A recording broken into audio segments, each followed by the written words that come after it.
Hello friends, welcome to GK classes by JSC.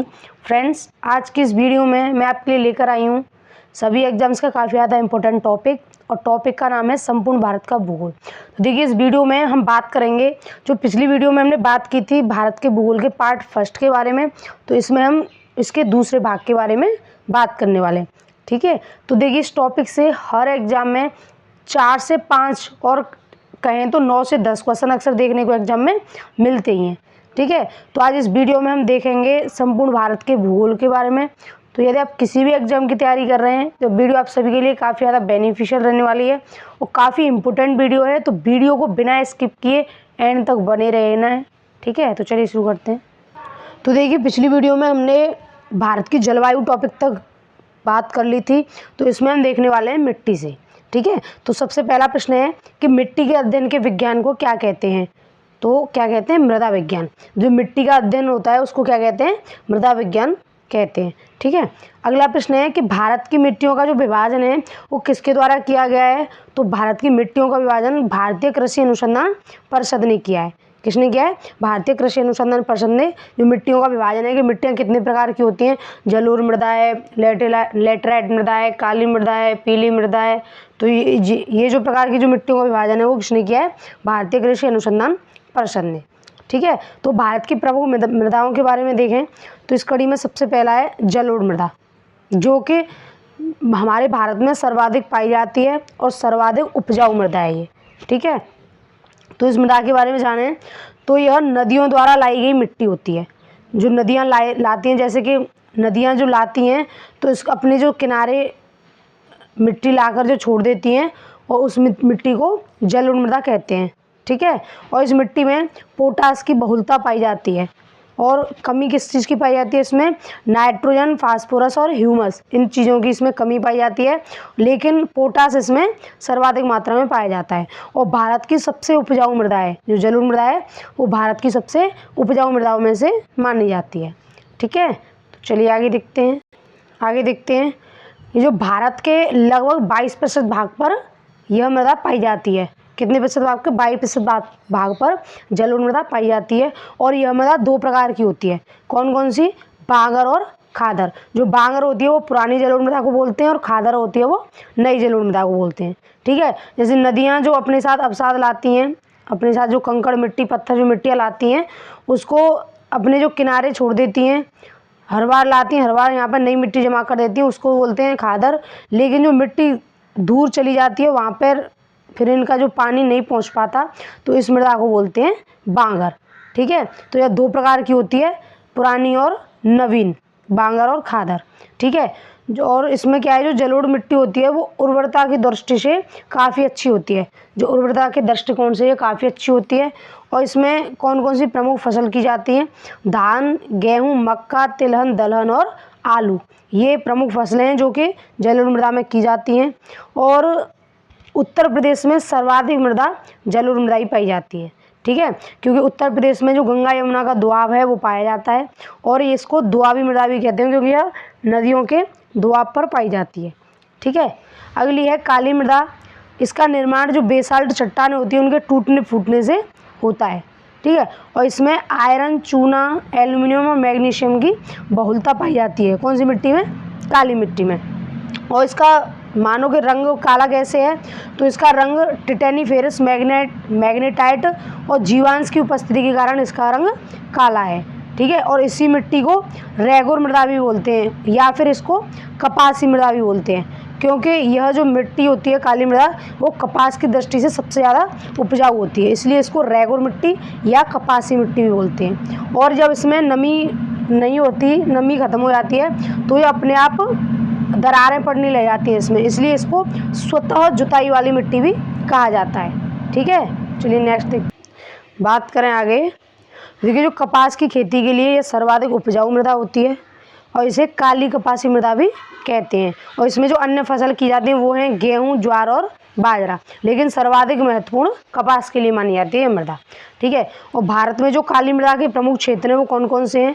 Gujarat, Maharashtra, Madhya Pradesh का जो पश्चिमी क्षेत्र है वो, उड़ीसा का दक्षिणी क्षेत्र, कर्नाटक का उत्तरी जिला, आंध्र प्रदेश का दक्षिणी एवं समुद्र तटीय क्षेत्र, कोयम्बटूर, और राजस्थान के बूंदी और टोंक ये 2 जिले हैं जो कि काली कपासी मृदा के लिए क्षेत्र माने जाते हैं।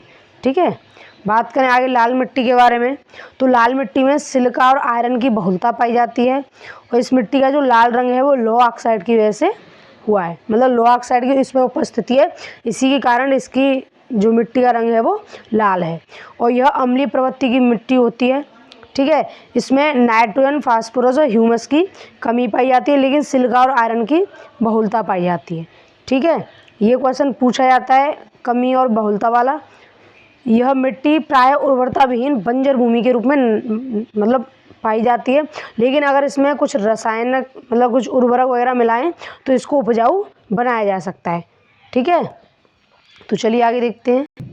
देखिए, इस मिट्टी में चूना का इस्तेमाल कर इसको उर्वरक मतलब उर्वरता इसकी बढ़ाई जा सकती है। ठीक है, इस मिट्टी में प्रमुख फसल कौन कौन सी की जाती हैं? कपास, गेहूं, दालें और मोटे अनाजों की जो कृषि है इस मिट्टी में की जाती है। भारत में जो लाल मृदा के क्षेत्र हैं वो कौन कौन से हैं? आंध्र प्रदेश, मध्य प्रदेश का पूर्वी भाग, छोटा नागपुर का पठारी क्षेत्र, महाराष्ट्र, तमिलनाडु और कर्नाटक के कुछ भाग इस मिट्टी के प्रमुख क्षेत्र हैं भारत में। ठीक है, अगली मिट्टी है लेटेराइट मिट्टी। इसके बारे में बात करें तो इस मिट्टी में आयरन और सिलिका की बहुलता पाई जाती है और इसका निर्माण भी जो सेलों के टूट फूट से होता है। ठीक है, और इस मिट्टी को गहरी लाल लेटेराइट, सफ़ेद लेटेराइट के रूप में वर्गीकृत किया जाता है। मतलब इस लेटेराइट मिट्टी 2 प्रकार की होती है, कौन कौन सी? लाल लेटेराइट और सफ़ेद लेटेराइट। जो लाल लेटेराइट होती है उसमें लोह ऑक्साइड और पोटास की बहुलता पाई जाती है। ठीक है, और इसकी जो उर्वरता होती है वो कम होती है। जो लेटेराइट मिट्टी है उसमें लोह ऑक्साइड और पोटास की अधिकता पाई जाती है, लेकिन इसकी जो उर्वरता होती है लाल लेटेराइट मिट्टी की उसको कम होती है। ठीक है, आगे बात करें सफ़ेद लेटेराइट की, तो इसकी भी उर्वरता होती है वो सबसे कम होती है और केओलिन के कारण इसका रंग सफ़ेद होता है। किसके कारण? जो केओलिन पदार्थ होता है इसके कारण इसका रंग सफ़ेद होता है। जो लेटेराइट मिट्टी होती है उसमें चाय, इलायची और काजू की खेती की जाती है। चाय, इलायची और काजू इनकी खेती इसमें लेटेराइट मिट्टी में की जाती है। अगला प्रश्न है कि भारत के कितने प्रतिशत क्षेत्रफल पर कृषि की जाती है? तो भारत के लगभग 51% क्षेत्रफल पर कृषि की जाती है और जो बाकी का क्षेत्र है उसके 4% पर चारागाह है, 21% पर भूमि और वन है और 24% बंजर भूमि है। ठीक है, बाकी की जो 51% है वो तो कृषि की जाती है, लेकिन जो 49% है उस पर चारागाह, भूमि, वन और कुछ बंजर भूमि है। ठीक है, अगला प्रश्न है कि कृषि संविधान के अंतर्गत किस सूची का वह विषय है? तो कृषि किस सूची का विषय है? राज्य सूची का। लेकिन जब संविधान जो मूल संविधान था उसमें जो कृषि था वो समवर्ती सूची का विषय था, लेकिन वर्तमान में कृषि राज्य सूची का विषय है। ठीक है, तो चलिए आगे देखते हैं। अगला प्रश्न है कि जो भारत के जो अंतरिम मंत्रिमंडल जो अंतरिम सरकार बनी थी और स्वतंत्र भारत में पहले मंत्रिमंडल में कृषि और खाद्य मंत्री किसे बनाया गया? मतलब जो अंतरिम सरकार बनी थी तब और जो स्वतंत्र भारत का जो पहला मंत्रिमंडल था उसमें कृषि और खाद्य मंत्री किसे बनाया गया? तो किसको बनाया गया था? डॉक्टर राजेंद्र प्रसाद को। ठीक है, जो कि भारत के पहले राष्ट्रपति थे। अगला प्रश्न है कि भारत में मुख्य खाद्य फसल कौन सी है? तो कौन सी है? चावल। भारत की जो मुख्य खाद्य फसल है वो चावल है और जो भारत में विश्व का 21.7% चावल का उत्पादन किया जाता है। मतलब विश्व में जितना चावल उत्पादन होता है उसका 21.7% भारत में ही किया जाता है चावल का उत्पादन। ठीक है, अगला प्रश्न है कि चावल उत्पादन में भारत का विश्व में कौन सा स्थान है? तो कौन सा स्थान है? दूसरा। चावल उत्पादन में भारत का विश्व में दूसरा स्थान है और पहले पर कौन है? चीन। ठीक है, इसमें एक इम्पोर्टेंट फैक्ट है कि जो चावल की अधिक पैदावार देने वाली किस्म है विश्व लेवल पर वो है IR-20। ठीक है, IR-20 चावल की एक फोर्टिफाइड किस्म है चावल की जो कि सर्वाधिक पैदावार देती है। ठीक है, तो चलिए आगे देखते हैं। अगला प्रश्न है कि विश्व में गेहूं उत्पादन में भारत का कौन सा स्थान है? तो विश्व में गेहूं उत्पादन में भी भारत का दूसरा स्थान है और पहले पर भी कौन सा है? चीन है। ठीक है, तो गेहूं और चावल उत्पादन में भारत दूसरे स्थान पर और पहले स्थान पर चीन है। ठीक है, अगला प्रश्न है कि भारत जो है वो विश्व का कितना प्रतिशत गेहूं का उत्पादन करता है? भारत विश्व का कितना प्रतिशत गेहूं का उत्पादन करता है? तो 12%। ठीक है, अगला प्रश्न है कि भारत में गेहूं के उत्पादन में पहला स्थान किस राज्य का है? तो वो किसका है? उत्तर प्रदेश का। उत्तर प्रदेश में सर्वाधिक गेहूं का उत्पादन होता है। अगला प्रश्न है कि भारत में गेहूं के प्रति हेक्टेयर उत्पादन में, किसमें? प्रति हेक्टेयर उत्पादन में पहला स्थान किस राज्य का है? तो वो है पंजाब का। अगर ओवरऑल गेहूं के उत्पादन में बात करें तो पहला स्थान उत्तर प्रदेश का है, लेकिन हेक्टेयर के हिसाब से, मतलब प्रति हेक्टेयर में सबसे ज़्यादा उत्पादन किस राज्य में होता है? तो वो होता है पंजाब में। ठीक है, कंफ्यूज नहीं होना है। गेहूं के ओवरऑल उत्पादन में उत्तर प्रदेश है, लेकिन प्रति हेक्टेयर उत्पादन में पंजाब पहले स्थान पर है। ठीक है, तो चलिए नेक्स्ट देखते हैं। अगला प्रश्न है कि भारत में हरित क्रांति लाने का श्रेय किसे दिया जाता है? तो वो हैं डॉक्टर एम.एस. स्वामीनाथन, जो कि भारत में हरित क्रांति के जनक कहे जाते हैं। और अभी रिसेंट में 2023 में इनका निधन हो चुका है। और 2023 का जो भारत का सर्वोच्च सम्मान है भारत रत्न, उससे भी इन्हें नवाजा गया है। ठीक है, तो इसलिए जो काफ़ी ज़्यादा इंपॉर्टेंट है एम.एस. स्वामीनाथन, जो कि भारत में हरित क्रांति के जनक कहे जाते हैं। ठीक है, अगला प्रश्न है कि हरित क्रांति की शुरुआत कब हुई थी भारत में? तो वो हुई थी 1967 से 68 के बीच में। ठीक है, अगला प्रश्न है हरित क्रांति का सर्वाधिक प्रभाव कौन सी फसल पर पड़ा? तो सर्वाधिक प्रभाव गेहूं और चावल पर पड़ा, और उसमें से भी गेहूं पर सर्वाधिक पड़ा। गेहूं और चावल पर तो पड़ा ही पड़ा, लेकिन गेहूं पे सबसे ज़्यादा जो हरित क्रांति है उसका प्रभाव देखा गया था। ठीक है, अगला प्रश्न है कि भारत में श्वेत क्रांति का जनक किसे कहा जाता है? तो भारत में श्वेत क्रांति का जनक कहा जाता है डॉक्टर वर्गीज कुरियन को। ठीक है, जिसको कि श्वेत क्रांति को ऑपरेशन फ्लड भी बोलते हैं। ठीक है, और इन्हीं के जन्म के अवसर पर, मतलब वर्गीज कुरियन के जन्मदिन के अवसर पर ही 26 नवंबर को राष्ट्रीय दुग्ध दिवस मनाया जाता है। डॉक्टर वर्गीज कुरियन के जन्म दिवस के अवसर पर ही 26 नवंबर को राष्ट्रीय दुग्ध दिवस मनाया जाता है। ठीक है, तो चलिए अगला देखते हैं। चलिए विभिन्न कृषि क्रांतियों के बारे में देखते हैं। सबसे पहला हरित क्रांति, जो कि खाद्यान्न उत्पादन से संबंधित है। नीली क्रांति मत्स्य उत्पादन से। भूरी क्रांति उर्वरक उत्पादन से संबंधित है। रजत क्रांति अंडा उत्पादन से संबंधित है। पीली क्रांति तिलहन उत्पादन से संबंधित है। लाल क्रांति टमाटर और मांस उत्पादन से संबंधित है। गुलाबी क्रांति झींगा मछली के उत्पादन से संबंधित है। बादामी क्रांति मसाला के उत्पादन से। सुनहरी क्रांति फलों के उत्पादन से। गोल क्रांति आलू उत्पादन से। और स्वर्ण क्रांति बागवानी से संबंधित है। ठीक है, ये प्रमुख कृषि क्रांतियाँ हैं जो कि काफ़ी ज़्यादा इम्पोर्टेंट हैं। तो चलिए आगे देखते हैं। अगला प्रश्न है कि फलों एवं सब्जियों के उत्पादन में भारत का विश्व में कौन सा स्थान है? तो फलों एवं सब्जियों के उत्पादन में भी भारत का कौन सा स्थान है? दूसरा। पहले पर कौन है? चीन। ठीक है, अगला प्रश्न है कि विश्व में तंबाकू का सबसे बड़ा उत्पादक एवं सबसे बड़ा उपभोक्ता कौन सा देश है? तो उसका सही उत्तर है चीन। तंबाकू का सबसे बड़ा उत्पादक एवं उपभोक्ता चीन है। भारत की बात करें तो भारत का इसमें तीसरा स्थान है। ठीक है, अगला प्रश्न है कि जो तंबाकू की पत्तियां होती हैं उनको सुखाने की प्रक्रिया है उसको क्या कहते हैं? मतलब तंबाकू की पत्तियों को सुखाकर जो तंबाकू बनाया जाता है, तो तंबाकू की पत्तियों को सुखाने की प्रक्रिया को क्यूरिंग कहते हैं। क्या कहते हैं? क्यूरिंग। ठीक है, तो चलिए अगला प्रश्न देखते हैं। अगला प्रश्न है कि भारत में चाय की खेती की शुरुआत कब हुई थी? तो भारत में चाय की खेती 1840 में शुरू हुई थी। और सबसे पहले कहाँ पे हुई थी? असम की ब्रह्मपुत्र घाटी में। ठीक है, अब असम में जो ब्रह्मपुत्र की घाटी है, उसकी घाटी में चाय की खेती की शुरुआत सबसे पहले भारत में की गई थी। ठीक है, अगला प्रश्न है कि चाय की पत्तियों में कौन कौन से पदार्थ पाए जाते हैं? तो चाय की पत्तियों में कैफीन और टैनिन, ये दोनों पदार्थ हैं जो कि चाय में पाए जाते हैं। ठीक है, अगला प्रश्न है कि भारत में सर्वोत्तम चाय कहाँ पैदा की जाती है? तो सर्वोत्तम चाय दार्जिलिंग में पैदा की जाती है। दार्जिलिंग कहाँ है? पश्चिम बंगाल में। और जो दार्जिलिंग की चाय है उसको सबसे पहले 2004 में जो भारत का जो जीआई टैग है, मतलब जब भारत में जीआई टैग की शुरुआत हुई थी तो सबसे पहला जीआई टैग भारत में दार्जिलिंग की चाय को ही दिया गया था 2004 में। ठीक है, जो कि पश्चिम बंगाल में। अगला प्रश्न है कि विश्व प्रसिद्ध जो उलंग चाय है, जो उलंग किस्म की चाय है, वो कहाँ पैदा की जाती है? तो वो ताइवान में पैदा की जाती है। जो विश्व प्रसिद्ध सबसे प्रसिद्ध चाय है, मतलब विश्व प्रसिद्ध सबसे अच्छी किस्म है उलंग, वो ताइवान में पैदा की जाती है। ठीक है, तो चलिए अगला प्रश्न देखते हैं। आगे देखते हैं कि जो अलग अलग फसल हैं उनका हर एक राज्य में क्रम क्या है, मतलब कौन सी फसल सबसे ज़्यादा कौन से राज्य में उगाई जाती है। सबसे पहले बात करें चावल की, तो चावल के उत्पादन में पहले स्थान पर पश्चिम बंगाल है, दूसरे पर उत्तर प्रदेश है। ठीक है। गेहूं के उत्पादन में पहले पर उत्तर प्रदेश है और दूसरे पर मध्य प्रदेश है। बाजरा के उत्पादन में पहले पर राजस्थान और दूसरे पर उत्तर प्रदेश। जो मसूर की दाल होती है उसमें पहले स्थान पर उत्तर प्रदेश है और दूसरे पर मध्य प्रदेश। सरसों के उत्पादन में मसूर के उत्पादन में उत्तर प्रदेश का स्थान पहला और मध्य प्रदेश का दूसरा। बात करें सरसों की, तो सरसों के उत्पादन में राजस्थान का पहला स्थान है और हरियाणा का दूसरा स्थान है। ठीक है। कपास के उत्पादन में पहले पर महाराष्ट्र और दूसरे पर गुजरात का स्थान है।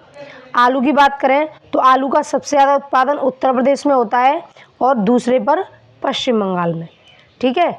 गन्ना के उत्पादन में सबसे पहला स्थान उत्तर प्रदेश का है, जो कि काफ़ी ज़्यादा इम्पोर्टेंट है, और दूसरा स्थान महाराष्ट्र का है। जूट के उत्पादन में पश्चिम बंगाल पहले स्थान पर है और बिहार दूसरे स्थान पर। ठीक है। बात करें मक्का की, कि मक्का के उत्पादन में सबसे पहला स्थान महाराष्ट्र का है और दूसरा स्थान कर्नाटक का है।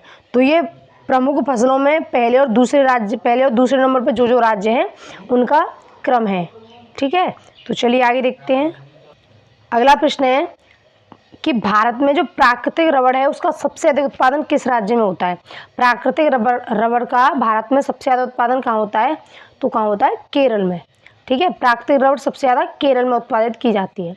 अगला प्रश्न है कि सुपारी एवं कॉफ़ी का सबसे बड़ा उत्पादक राज्य कौन सा है, तो इसका सही उत्तर है कर्नाटक। जो सुपारी और कॉफ़ी है वो सबसे ज़्यादा कर्नाटक में उत्पादित की जाती है। ठीक है।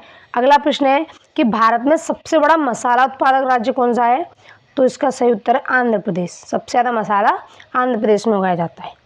और केसर की बात करें तो केसर जम्मू कश्मीर में उगाई जाती है। ठीक है। तो चलिए अगला प्रश्न देखते हैं।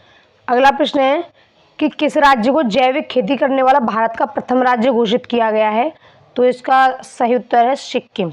ये काफ़ी ज़्यादा इंपॉर्टेंट प्रश्न है और ये पूछा गया है कि भारत का जैविक खेती करने वाला प्रथम राज्य कौन सा है, सिक्किम।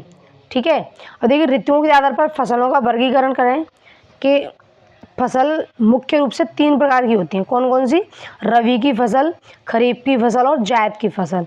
ठीक है। तो रबी की फसल कौन कौन सी है, गेहूं, जौ, चना, मटर, सरसों, आलू और राई, ये प्रमुख फसल रबी की फसल है।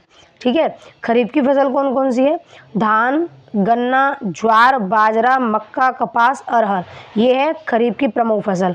जायद की फसल खरीफ और रबी की फसल के बीच के समय पे उगाई जाती है, जायद की फसल। ठीक है। और जायद की फसल है कौन कौन सी, खीरा, ककड़ी, तरबूज, खरबूज और जो सब्जियां हैं वो जायद की फसल के अंतर्गत आती हैं। ठीक है। तो चलिए आगे देखते हैं।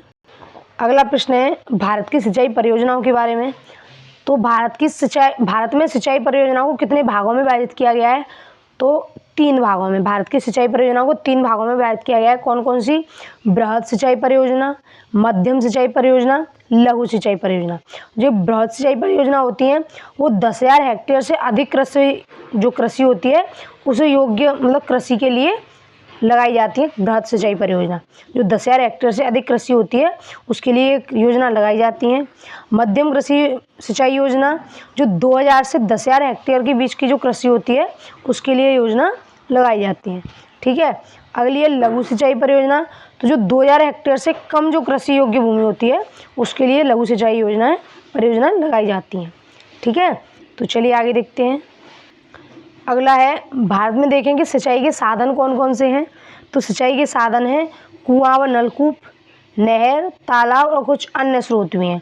ठीक है। सबसे ज़्यादा सिंचाई भारत में कुआं व नलकूपों के द्वारा की जाती है जो कि 55.9% है। ठीक है। और दूसरे नंबर पर नहर हैं जिनसे कि 31.4% सिंचाई की जाती है।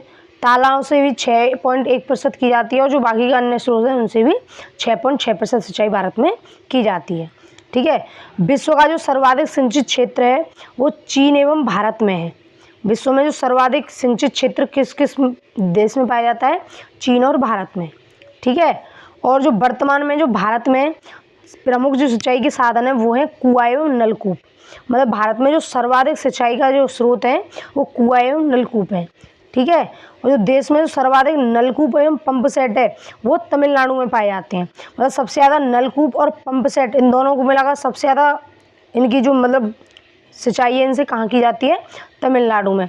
लेकिन बात करें अगर नलकूप की तो केवल नलकूप से सर्वाधिक सिंचाई उत्तर प्रदेश में की जाती है, ठीक है। और नलकूप पंप सेट को मिला लें तो सबसे ज़्यादा तमिलनाडु में, ठीक है। तो चलिए आगे देखते हैं। देखिए केवल नलकूपों की सर्वाधिक सघनता वाला राज्य कौन सा है, उत्तर प्रदेश है, ठीक है। और प्रायद्वीपीय भारत में सिंचाई का प्रमुख साधन क्या है, तालाब।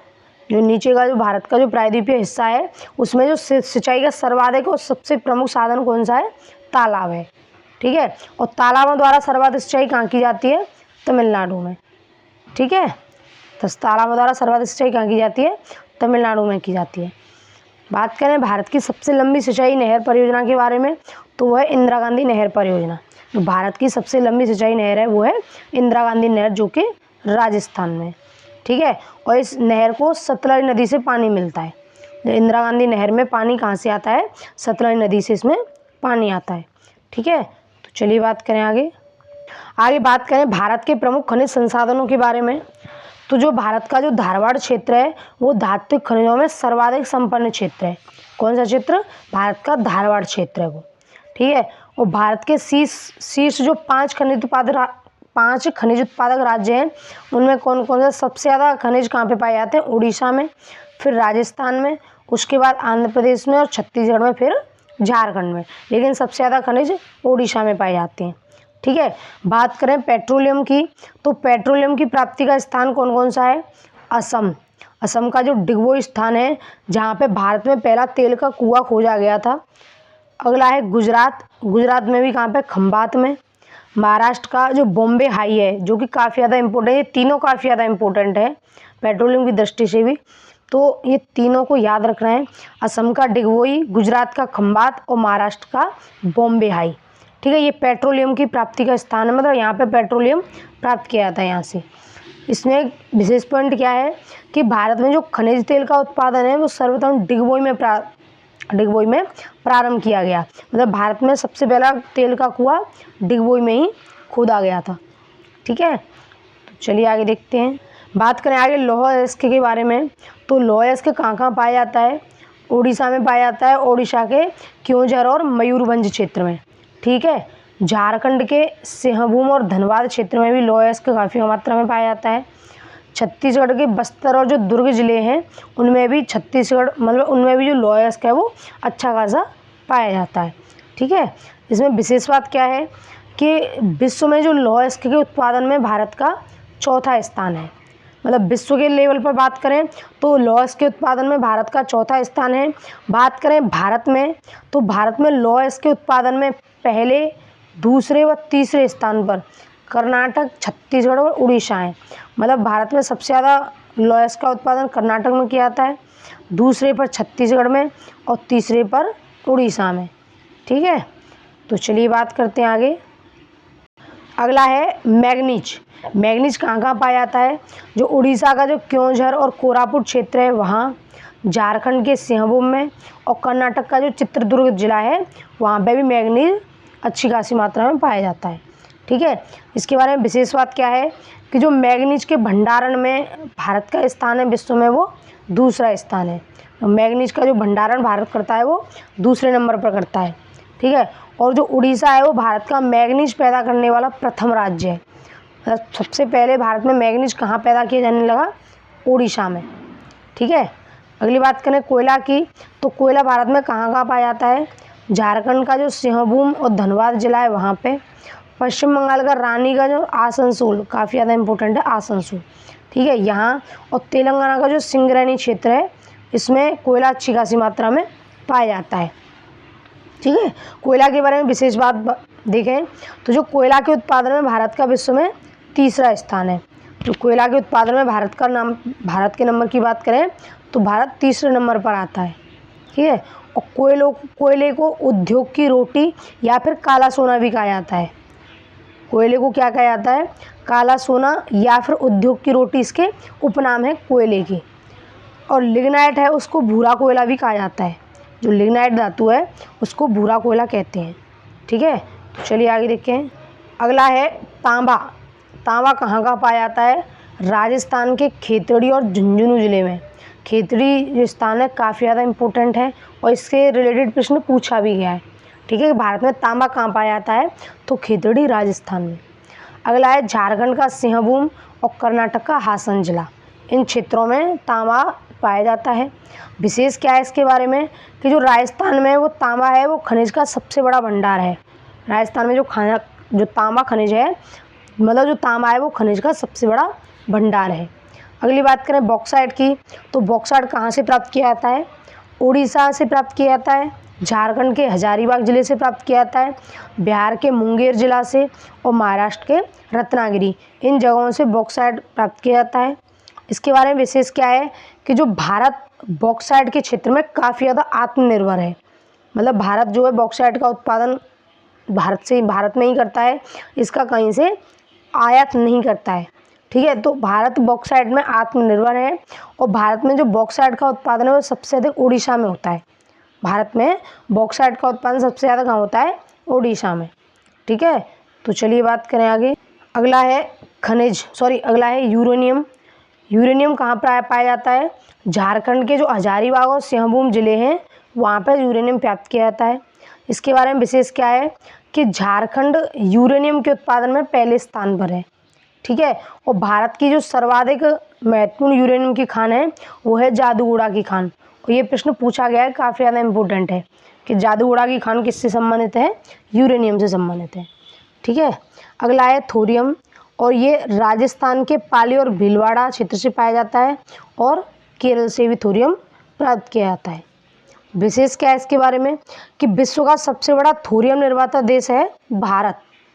विश्व का सबसे बड़ा थोरियम का निर्माण करने वाला देश है भारत है और विश्व का सबसे बड़ा थोरियम का भंडार केरल में है।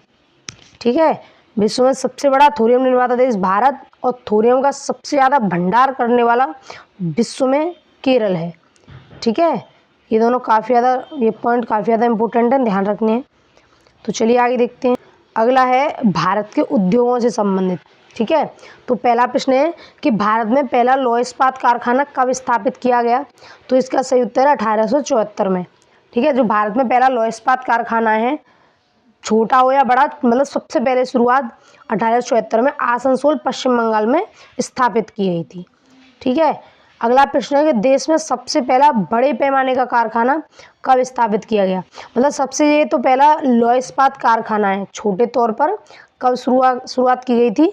1874 में। लेकिन बड़े पैमाने की बात करें कि बड़े स्तर पर कब शुरू की गई थी, तो 1907 में। और कहाँ पे? साकची, जो कि उस समय बिहार में था लेकिन वर्तमान में झारखंड में है। ठीक है, साकची तत्कालीन बिहार में और जमशेदजी टाटा जी के द्वारा इसकी स्थापना की गई थी। ठीक है, बात करें भारत के प्रमुख लौह इस्पात संयंत्रों के बारे में, तो इसमें सबसे पहला है भिलाई, जो कि छत्तीसगढ़ में है, राउरकेला उड़ीसा में है, दुर्गापुर पश्चिम बंगाल में, बोकारो झारखंड में और सलेम तमिलनाडु में। ये 5 प्रमुख हैं जो कि लौह इस्पात संयंत्र भारत में, जो कि अक्सर एग्जाम में पूछे जाते हैं। ठीक है, तो चलिए आगे देखते हैं। अगला प्रश्न है कि भारत में पहला एल्यूमिनियम कारखाना कब स्थापित किया गया? तो कब किया गया? 1937 में। और कहाँ पे? आसनसोल के निकट जेके नगर में। और आसनसोल अभी हमने बताया कहाँ है? पश्चिम बंगाल में। जो आसनसोल के निकट जेके नगर है उसमें पहला एल्यूमिनियम का कारखाना स्थापित किया गया था। ठीक है, अगला प्रश्न है कि हिंदुस्तान एल्यूमिनियम कॉरपोरेशन लिमिटेड, जिसको कि शॉर्ट में हिंडाल्को भी बोलते हैं, हालांकि हिंडाल्को के नाम से काफ़ी ज़्यादा फेमस है, इसकी स्थापना कहाँ की गई थी? तो इसकी स्थापना रेणुकूट, जो कि उत्तर प्रदेश में है, वहाँ हिंडाल्को की स्थापना की गई थी। ठीक है, भारत की प्रमुख एल्यूमिनियम कंपनियों के बारे में देखें तो सबसे पहली है बाल्को, जो कि सोवियत संघ की सहायता से स्थापित की गई, नाल्को जो कि फ्रांस की सहायता से, माल्को इटली की सहायता से, हिंडाल्को यूएसए की सहायता से और वेदांता जर्मनी की सहायता से। ये भारत की प्रमुख एल्यूमिनियम कंपनियां हैं जो कि प्रमुख देशों की सहायता से स्थापित की गई थी। ठीक है, तो चलिए आगे देखते हैं। अगला प्रश्न है कि एल्यूमिनियम उत्पादन करने में भारत का विश्व में कौन सा स्थान है? तो एल्यूमिनियम के उत्पादन में भारत का विश्व में 8वां स्थान है। ठीक है, अगला प्रश्न है कि भारत के सूती वस्त्रों की राजधानी के नाम से किसे जाना जाता है? तो इसका सही उत्तर है मुंबई। मुंबई को सूती वस्त्रों की राजधानी के रूप में जाना जाता है। ठीक है। अगला प्रश्न है कि उत्तर भारत का मैनचेस्टर किसे कहा जाता है? तो वो कानपुर को कहा जाता है। किसको? कानपुर को उत्तर भारत का मैनचेस्टर कहा जाता है। अगला प्रश्न है कि दक्षिण भारत का मैनचेस्टर किसे कहा जाता है? तो वो कोयम्बटूर को कहा जाता है। और ये प्रश्न एग्जाम में पूछे गए हैं, काफ़ी ज़्यादा इंपॉर्टेंट है तीनों, कि उत्तर भारत का मैनचेस्टर कानपुर को, दक्षिण भारत का मैनचेस्टर कोयम्बटूर को, और भारत के सूती वस्त्रों की राजधानी मुंबई को कहा जाता है। ठीक है। तो चलिए अगला प्रश्न देखते हैं। अगला प्रश्न है कि भारत का बोस्टन किसे कहा जाता है? भारत का बोस्टन कहा जाता है अहमदाबाद को। ठीक है। अगला प्रश्न है कि कागज का पहला सफल कारखाना कहाँ स्थापित किया गया था? तो कागज का पहला सफल कारखाना लखनऊ में स्थापित किया गया था, जो कि उत्तर प्रदेश की राजधानी है। अगला प्रश्न है कि एशिया का सबसे बड़ा उर्वरक संयंत्र कहाँ स्थापित किया गया था? तो एशिया का सबसे बड़ा उर्वरक संयंत्र सिंदरी में स्थापित किया गया था। और सिंदरी कहाँ है? झारखंड में। सिंदरी कहाँ है? झारखंड में। ठीक है। अगला प्रश्न है कि भारत में चर्म उद्योग का सबसे बड़ा केंद्र कहाँ है? तो चर्म उद्योग मतलब चमड़ा उद्योग का सबसे बड़ा केंद्र कानपुर में है। भारत में सबसे ज़्यादा जो चमड़े के जो उद्योग हैं वो कानपुर में देखने को मिलेंगे। ठीक है। तो ये था आज का हमारा टॉपिक। अब चलिए इससे जुड़े 2 प्रश्नों का टेस्ट देख लेते हैं, जिसका जवाब आपको कमेंट बॉक्स में देना है। देखिए पहला प्रश्न है कि मिट्टी के अध्ययन को क्या कहते हैं? इसके ऑप्शन है मृदा विज्ञान, शाखा विज्ञान, लैक्टोलॉजी और हिपैटोलॉजी। ठीक है। तो मिट्टी के अध्ययन को क्या कहते हैं, इसका जवाब कमेंट बॉक्स में देना है। अगला प्रश्न है कि काली मिट्टी का दूसरा नाम क्या है? काली मिट्टी का मैंने बताया दूसरा नाम क्या है? लेटेराइट मृदा, रैगुर मृदा, लाल मृदा और पीली मृदा। इसमें से इसका सही उत्तर बताना है। ठीक है। तो ये 2 प्रश्नों का टेस्ट है, जिनके उत्तर कमेंट बॉक्स में देने हैं। तो ये था आज का हमारा टॉपिक, भारत का भूगोल।